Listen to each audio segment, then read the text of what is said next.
guys, come and join me as we explore Coral Beach and Resort of Sharjah. So we are heading now to the hotel which we booked in. So here we are, fast forward. Let's have a quick room tour of the hotel's room wherein we booked. So here is the room wherein you can see the bathroom itself and the bedrooms are clean. The bedroom rather.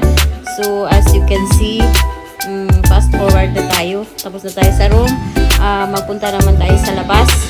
Join me guys as I explore the first day of staying here in the Coral Beach and Resort. So as you can see, papunta ako dyan. Doon sa spa wherein kailangan nating gamitin. Kailangan ko palang gamitin kasi ang binook namin is ang all-inclusive packages pala. So here we are now. We are enjoying a 1 hour of massage na nakaka-relax talaga dahil ang ambience plus the music itself wherein it really heals your all of those stresses you have for a very long weekend. So as you can see, here is the view of rather ng elegant spa wherein nagpa-massage. So as you can see, rampa-rampa muna to enjoy the views and langhapin natin ang masarap na simoy ng hangin. So as you can see, I am heading now to the beach wherein kailangan ko na talagang lumusong para makatikim naman ng maalat na maalat na panlasa ang aking katawang lupa. So as you can see, marami nagsiswimming ngayon kasi we came here by weekend wherein fully loaded talaga sila kasi hindi lang maganda ang views, maganda talaga ang kapaligiran at ang service na ino-offer nila dito. So here we are now, itutur ko kayo a quick tour rather. Makakita nyo rin dito ang mga animals wherein you can take pictures, free to take pictures, and then may mga upuan na free talaga yung upuan wherein kailangan yung magmuni-muni at saka ito yung pool. So at ito yung beach na sinasabi ko, apakaganda ng views at apakalawa. So kung gusto nyo ng relaxation, this is really perfect for you guys to explore with the Coral Beach and Resort of Sharjah. Bukod sa affordable price and amazing din yung mga perks na ino-offer nila. So this is heading to the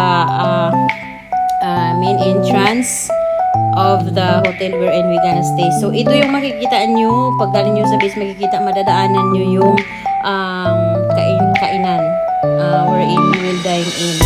So fast forward na tayo, magda-dine in na kami. We will have our dinner wherein napaka-satisfying for the foods that they offered are amazing. Bukod sa masarap ang lasa, malinis, at saka yung surroundings, napakaganda ng ambience. So far sa mga hotels na puntahan ko, ito talaga ang napakaganda. So second day ng aming staycation here. So as you can see, paruming-ruming around na naman si girl kasi magsiswimming ako bago kami aalis. So ini-enjoy ko talaga bawat oras dito na andito pa ako kasi napakaganda ng views. Tapos ito yung maririnig mo sa umaga, yung mga bird chirping na kung saan soothing talagang pakinggan sa tenga.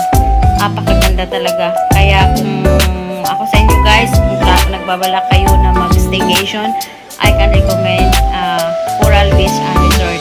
Hindi nyo lang ma-indulge ang sarili nyo ng magandang views.